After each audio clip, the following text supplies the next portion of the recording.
What's up, YouTube? My name's Johnny Butters, and today we are talking about color science, more precisely, more specifically, Sony versus Canon. Who does it better? Well, I'm here to tell you it's all opinionated. We all have our personal preference. We're all used to a certain brand.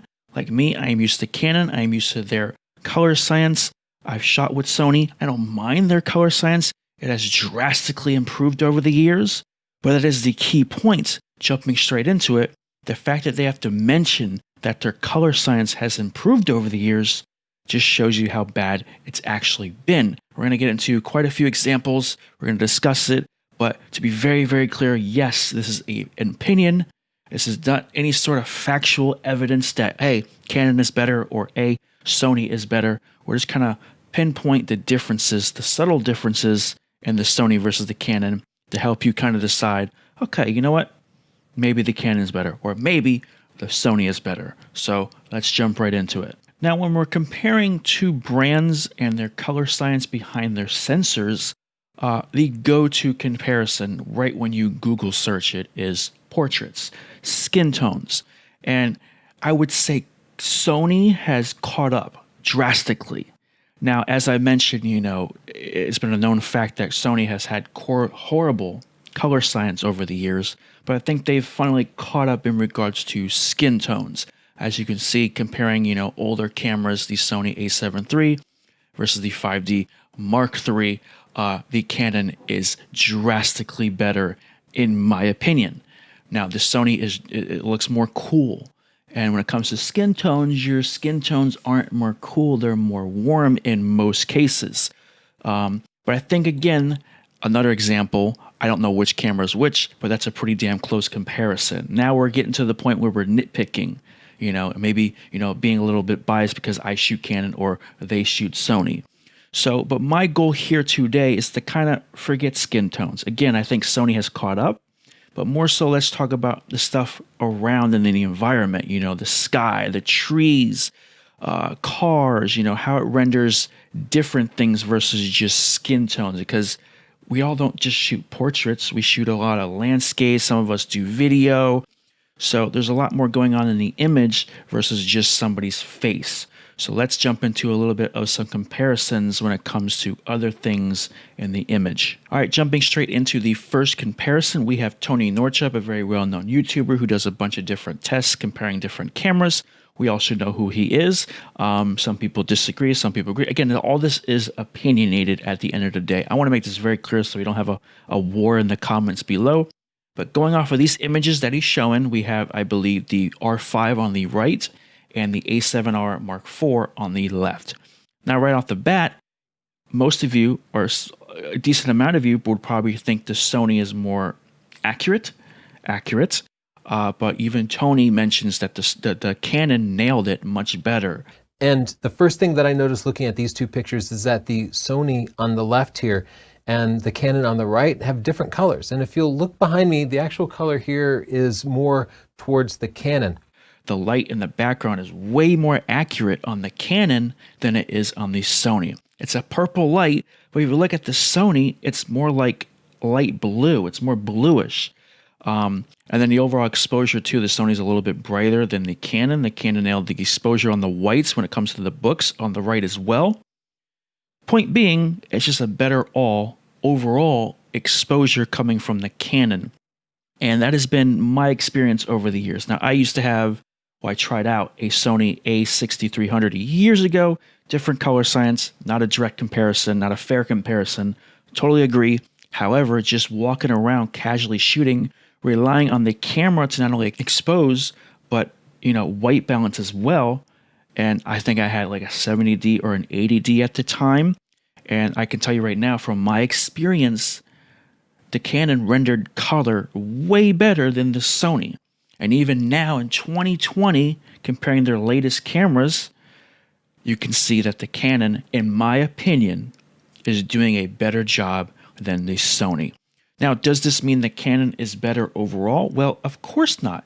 It's all opinionated. And in my opinion, Sony, again, has caught up. We look at some skin tones, again, it's very similar. We're nitpicking here. But as far as other things in the image, I think Canon, in my opinion, still has the edge. It's being able to capture the correct, accurate color. Accurate, it's a trigger word for a lot of people, more consistently. Again, looking at these images, even Tony said that the Canon was much more accurate than the Sony. And mind you, he's been actually like a Sony fanboy for the past few years. He's been using their cameras, so I would say it's a pretty valid, honest opinion. Now, the thing about all this is, in my opinion, is consistency. Like I've said, there's so many YouTubers that have mentioned, the Sony science, color science has been improved over the years. Up, A7S Mark III, they improved the color science once again. That's not a good thing. That shows you how bad it was previously, and they needed to make adjustments. Whereas Canon, you don't hear them marketing better color science in their cameras. They don't have to. It's been good for 10 plus years.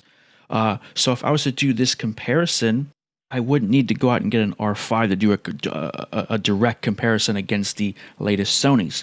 I'll get a 5D Mark II and get very similar, if not the same results, because the color science hasn't changed. That's a good thing.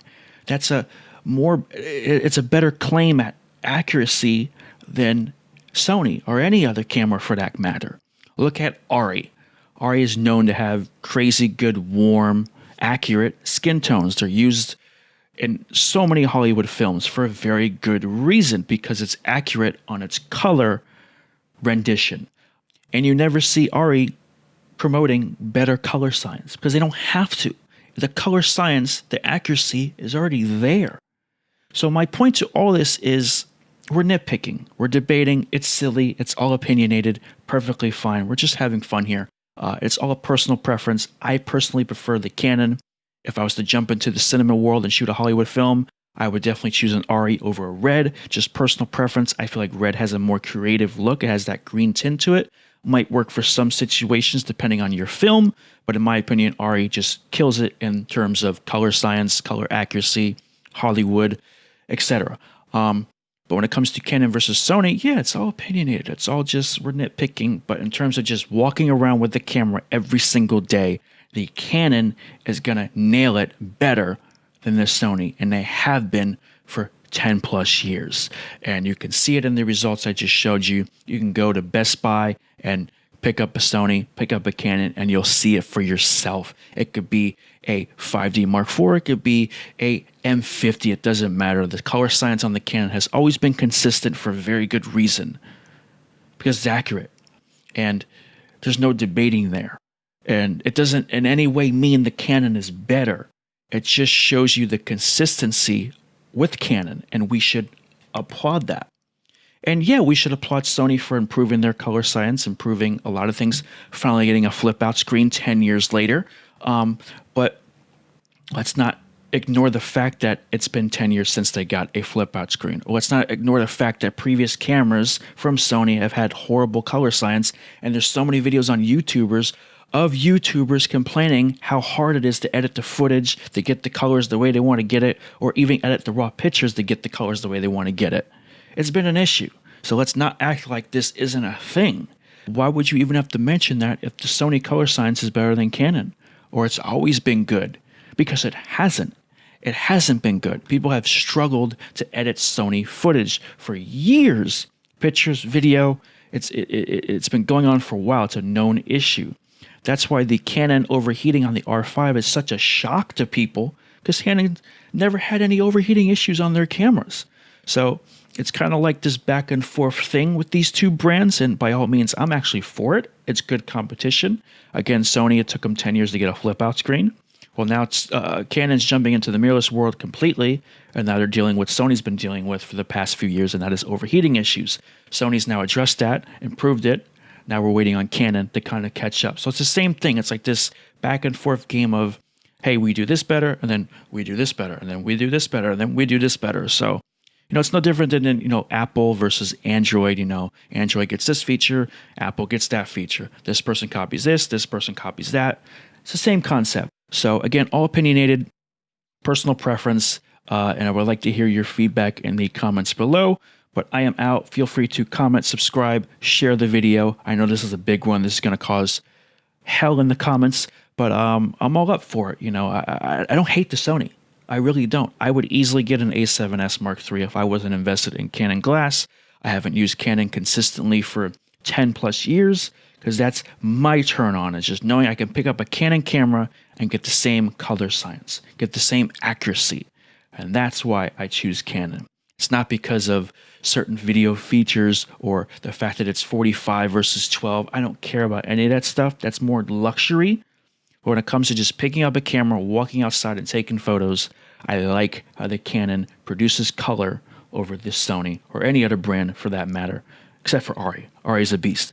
So anyway, thanks for watching. I'm out.